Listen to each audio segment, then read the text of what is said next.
மீனராசிக்காரர்களுக்கெல்லாம் April 14 தொடங்கி மே 30 வரை எப்படி இருக்கிறது என்பதை பார்க்கிறோம் நண்பர்களே. வகையில் மீனராசிக்காரர்கள்னு ஒரு ஜீவன் இந்த உலகத்தில் வாழும் ராசிக்காரங்க இந்த மே 10லேருந்து ஜூன் 14 வரைக்கும் ஒரு கோடி ரூபா சம்பாதிச்சா அது கம்மி. நன்றாக புரிந்து கொள்ளுங்கள். 2ஆம் இடத்துல செவ்வாய் தனாதிபதி ஆட்சி பண்ணும்போது வரக்கூடிய பிரச்சனைகள் என்ன, சுகஸ்தானம் கெடும். அப்போ தான் நம்ம குழந்தை நம்மளை டூர் கூட்டு போக சொல்லுவோம், அப்போ தான் நம்மளை ஏதாவது சொல்லுவோம், எல்லாத்தையும் ஹேண்டில் பண்ணும். இந்த 4ஆம் இடத்துல சுக்கிரன் வந்து நான் இங்கே எவ்வளோ டென்ஷனில் இருக்கேன், ஆனால் ஒரு டாடா ஸ்கை ரீசார்ஜ் பண்ணலையான்னு என் பொண்டாட்டி கேட்குறாயா அப்படின்னா ஹேண்டில் பண்ணுங்க மேன். அவங்க அப்படி தான் கேட்பாங்க. ஏன்னா உலகெங்கிலும் இருக்கும் ஆன்மீக பரிகார நேயர்கள் அனைவருக்கும் வணக்கம். நான் உங்கள் ராம்ஜி. மீனராசிக்காரர்களுக்கெல்லாம் ஏப்ரல் 14 தொடங்கி மே 30 வரை எப்படி இருக்கிறது என்பதை பார்க்கிறோம் நண்பர்களே. வகையில் மீனராசிக்காரர்கள்னு ஒரு ஜீவன் இந்த உலகத்தில் வாழணுமா சார்? ஏன் சார் இவ்வளோ கஷ்டப்படுறாங்க? வாழ்க்கையே ரொம்ப டஃப்பாக போகுது. இப்படி தான் உங்கள் நிலைமை இருக்கும். காரணம் என்ன அப்படின்னா, ராசியில் ஜென்ம சனி ஒரு பக்கம் போட்டு டார்ச்சர் பண்ணுறான். நண்பர்களே, நான் அடிக்கடி சொன்னேன், ஜென்ம சனிங்கிறது ஒரு டிப்ரெஷன் தான். ஜென்ம சனியோட வேலையே என்னென்னா, எப்படியாவது உங்களை டிப்ரெஸ் ஆக்கி லைட்டாக போய்ட்டு தீர்த்த வாரியாக கொண்டு போயிடுவார். என்ன பண்ணாலும் சரி, நீங்கள் என்ன பெல்ட் அடித்தாலும் சரி, ஏதாவது ஒரு அடிக்ஷனுக்குள்ளே கொண்டு போயிடுவார். ஒன்றும் இதுன்னு கிடையாது. சில பேர் உட்காந்து தீவிரமாக புக்கு படிப்பாங்க, நம்ம காலேஜ் படிக்கிற மாதிரி. ஏதாவது ஒரு டிப்ரெஷனில் வேலை மட்டும் பார்க்க விட மாட்டான். ஆக மொத்தம் நீ சம்பாதிக்கக்கூடாது, சும்மாவே இருக்கணும் அப்படிங்கிறதுக்கு என்னென்ன பண்ணணுமோ அதெல்லாம் பண்ணுவார். இந்த நேரத்தில் ராசியில் செவ்வாய் பகவான் வந்திருக்கிறார். இவர் 2 கூடிய தனாதிபதி செவ்வாய் இருக்கிறார். சரி, சந்தோஷம். ஃபர்ஸ்ட்லேருந்து போகலாம். இப்போது 10ஆம் தேதி மே 10 ஒரு நல்ல விஷயம் நடக்க போகுதுங்க. என்ன அப்படின்னா, செவ்வாய் பகவான் 2ஆம் இடத்துக்கு போகிறார், ஆட்சி பெறுகிறார், தனாதிபதி. மீனராசிக்காரங்க இந்த மே 10லேருந்து ஜூன் 14 வரைக்கும் ஒரு கோடி ரூபா சம்பாதிச்சா அது கம்மி. நன்றாக புரிந்து கொள்ளுங்கள். 2ஆம் இடத்துல செவ்வாய் தனாதிபதி ஆட்சி பெறுகிறார். சில பேருக்கு கவர்மெண்ட் ஜாப் கிடைக்கும், சில பேருக்கு போலீஸ் வேலை கிடைக்கும், போன்ற நிறைய கனவுகள்லாம். எங்கள் சொந்த ஊர்லேயே எஸ்ஐ ஆகணும் போன்ற கனவு, சிங்கம் அந்த மாதிரிலாம் ஆவீங்க. அந்த மாதிரிலாம் வாழ்க்கையில் நீங்கள் அடுத்த லெவல் போவீங்க. ஸோ 6 இதில் என்ன ஒரு பெரிய எம்சிஏன்னா, 6 கூடிய சூரிய பகவான் 2ஆம் இடத்தில் உச்சம் பெற்றிருக்கிறார். இதுதான் பெரிய பிரச்சனை. சார் நான் நல்லா சம்பாதிக்கிறேன் சார், இன்னைக்கு காலைல கூட ஒரு 50,000 ரூபா சம்பாதிச்சேன், அப்படியே கொண்டு போனேன் கடங்காரங்கிட்ட கொடுத்துட்டேன். இதுதான் உங்களுக்கு நடக்கும். சம்பாதிப்பீங்க, கடங்காரன்ட்ட கொடுப்பீங்க, சம்பாதிப்பீங்க, கடங்காரன்ட்ட கொடுப்பீங்க. இதையே ஒரு லைஃப் ஸ்டைலாக வச்சுருப்பீங்க. உங்களுக்கே ஒரு மாதிரி வெறுப்பாயிடும். நம்ம எதுக்கு வாழ்கிறோம், நம்ம என்ன கடன் கட்டுறதுக்குனே வாழ்ந்துருக்குமா, நமக்கு வாழ்க்கையே தானா, அந்த மாதிரியான டிப்ரெஷனாக வரும். தயவுசெய்து டிப்ரெஷனில் விழுந்துடாதீங்க. டிப்ரெஷனில் விழுந்தாலும் தீர்த்த வாரிக்கிட்ட போயிடாதீங்க. அதுக்கப்புறம் திரும்ப தனியாக மருந்து சாப்பிட்டாலேனும். ஸோ அப்போது ஜாக்கிரதையாக இருங்க. 2ஆம் இடத்துல 3ல் இதுக்கு என்ன ஒரு நல்ல விஷயம்னா, இந்த மே 14ஆம் தேதி இந்த சூரியன் உச்சம் பெற்ற 2ஆம் இடத்து சூரியன் 3ஆம் இடத்திலே மறைகிறார். இது விபரீத ராஜயோகம். பாருங்க, மே 14 ஏற்கனவே மே 10 செவ்வாய் பகவான் ஆட்சி பெறுகிறார்னு சொன்னேன். மே 14 சூரிய பகவான் சிம்மத்தில் ரிஷபத்தில் விபரீத ராஜயோகம் பெறுகிறார். அரசு சம்பந்தப்பட்ட விஷயங்கள், அரசியல்வாதி தொடர்பு, பல மினிஸ்டர்கள் தொடர்பு, இந்த மாதிரி ஒரு பெரிய நெட்வொர்க் உருவாகும். மீனராசிக்காரர்கள் தன் வாழ்க்கையின் அடுத்த படிநிலை அடைய போறீங்க. எழுதி வச்சுக்கோங்க, ஜெயிச்சிருவீங்க. எழுதி வச்சுக்கோங்க. 3ஆம் இடத்திலே யார், சூரிய பகவான் வந்து விபரீத ராஜயோகம் பெறுகிறார். விபரீத ராஜயோகம் பெறுகின்ற சூரிய பகவான் மிக பிரம்மாண்டமான விஷயங்களை செய்வார் என்பதில் எந்த மாற்று கருத்தும் இல்லை.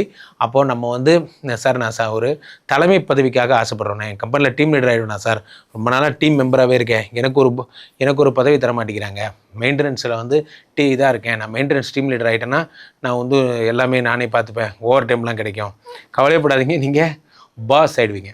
ஸோ அதை சிவாஜி த பாஸ் மாதிரி நீங்கள் தான் பாஸ். அடுத்து அது மாதிரி புதனும் சேர்ந்திருக்கிறார். இவர் வந்து யாருன்னா 4, 7 கூடிய பாதகாதிபதி 3ல் மறைகிறார். அதனால் இப்போ ஒய்ஃபோட கரைச்சல், டென்ஷன்ஸ் இதெல்லாம் மே 14 சரியாயிடும்.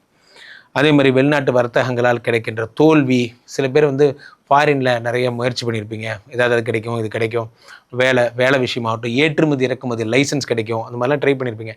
அதெல்லாம் வந்து கிடைக்காமல் இருந்ததெல்லாம் இனிமேல் கிடைக்கும்.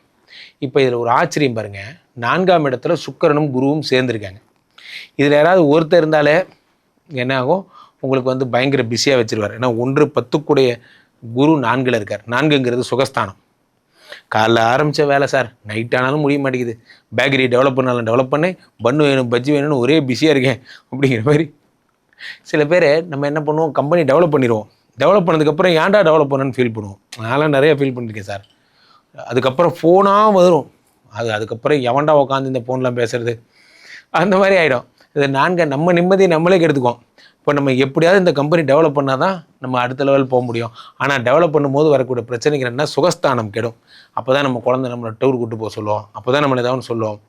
எல்லாத்தையும் ஹேண்டில் பண்ணும். இந்த 4ஆம் இடத்துல சுக்கிரனும் வரும் பொழுது ரொம்ப ஜாக்கிரதையாக இருக்கணும். நான் அடிக்கடி ஒரு கிண்டல் பண்ணி சொல்லுவேன், பெரிய டீம் லீடராக இருப்பீங்க, மார்னிங் மீட்டிங் அட்டன் பண்ணிட்டு இருப்பீங்க, என்ன ப்ராப்ளம், என்னப்பா ப்ரொடக்ஷன் எப்படி போயிட்டுருக்கு, குவாலிட்டியில் என்ன சேஃப்டியில் ரிப்போர்ட்லாம் அனுப்ப மாட்டிங்களா அப்படின்னு சொல்லி அப்படி பந்தாவாக பேசிகிட்டு இருப்பீங்க. ஏன்னா நீங்கள் டீம் லீடர், நீங்கள் எல்லோரும் கேள்வி கேட்டுட்டு இருக்கீங்க. அப்போ தான் உங்களுக்கு ஒரு ஃபோன் வரும், எடுத்து ஹலோ ஹலோ அப்படிவீங்க.